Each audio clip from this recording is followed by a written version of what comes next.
இதுக்கு முன்னாடி வந்த அவதார் பார்ட் 1, பார்ட் 2 கதை என்னன்னா, முதல்ல பார்ட் 1 ஆரம்பிக்கிறது 2148ல. அதாவது இன்னிலேருந்து ஒரு 120 வருஷத்துக்கு அப்புறம் அந்த சமயத்துல செயற்கையா உருவாக்குன ஒரு அவதார் உடம்புல நம்ம ஹீரோவோட ஆத்மாவை புகுத்தி, உண்மையிலேயே அவதார்கள் வாழ்ந்துகிட்டு இருக்கிற உலகத்துல கொண்டு போய் விட்டுறாங்க. எதுக்குன்னா, அங்க இருக்கிற ஒரு விலைமதிப்பற்ற பொருளை எடுக்கிறதுக்காக. இவங்க தான் நம்ம ஹீரோயின். இவங்க நம்ம ஹீரோவை பார்த்து, இவன் மனுஷங்க உருவாக்குன டூப்ளிகேட் அவதார்னு தெரிஞ்சுக்கிட்டு, இவரை போட்டு தள்ள அம்பு எடுக்கிறாங்க. அப்ப இவங்க கடவுளா வழிபடுற எய்வா அப்படிங்கிற மரத்தோட விதைகள் ஏராளமா வந்து இவர் மேல உட்காருது. ஆனா இவன் ரொம்ப நல்லவனா இருப்பான் போலயே, நம்ம கடவுளே சொல்றாங்க அப்படின்ட்டு இவங்களோட மக்கள்கிட்ட நம்ம ஹீரோவை கூட்டிட்டு போறாங்க.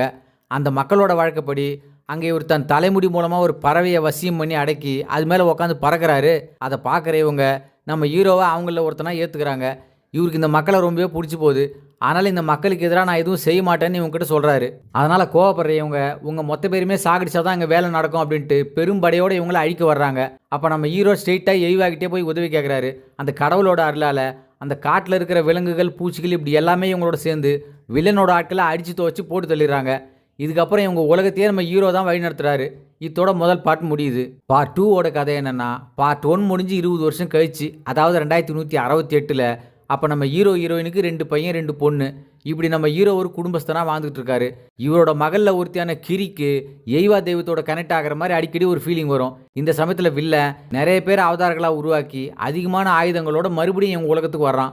இந்த முறை இவனோட நோக்கம் என்னென்னா, அங்கே மக்கள் தொகை மற்றும் பொல்யூஷனால் பூமியே அழிஞ்சிக்கிட்டு இருக்கு. அதனால் அங்கே இருக்கிற மக்களை இங்கே கூட்டிகிட்டு வந்து இங்கேயே செட்டில் ஆகணுங்கிறது தான் இவன் ஐடியா. இப்போ இவங்க வரதை பார்க்குற நம்ம ஹீரோ என் மேலே இருக்கிற கோவத்தை இங்கே இருக்கிற எல்லார் மேலேயும் காட்டுவாங்க அப்படின்ட்டு இவர் அவங்க கண்ணில் படாமல் கடல் சார்ந்த மக்கள் வாழ்ந்துக்கிட்டு இருக்கிற வேற ஒரு இடத்துக்கு இவங்க குடும்பத்தோடு போயிடுறாங்க. இவனோட ஆட்கள் ஒரு பக்கம் ஹீரோவை தேடிக்கிட்டே இன்னொரு பக்கம் மனிதர்கள் எப்பவும் இளமையாகவே இருக்கிறதுக்கு ஒரு மருந்து தயாரிக்க இந்த மக்கள் தங்கள் குடும்பத்தில் ஒருத்தனா நினைக்கிற ஒரு வகை திமிங்கலங்களை இவங்க சாகடிக்கிறாங்க. இதுக்கு அடுத்த கட்டமாக வில்லனோட ஆட்கள் கிட்ட நம்ம ஹீரோவோட பசங்க மாட்டிக்குவோம். அவங்கள காப்பாற்ற நம்ம ஹீரோ அவங்க கூட சண்டை போடுவோம். இவருக்கு எய்வாவோட அருளால் ஒரு திமிங்கலம் வந்து உதவி செய்வோம். கடைசியில் வில்லனோட ஆட்கள் எல்லாம் இறந்து போகிறாங்க. இந்த சண்டையில் நம்ம ஹீரோவோட பெரிய பையனே இறந்து போகிறான். இவங்க எல்லாரும் இந்த கப்பலுக்கு அடியில் மாட்டிக்கிறாங்க. அப்போ இந்த கிரி தான் எய்வாவோட சக்தியால் எல்லாரையும் வெளியே கூட்டிகிட்டு வர்றா. இதோட 2வது பார்ட் முடியுது.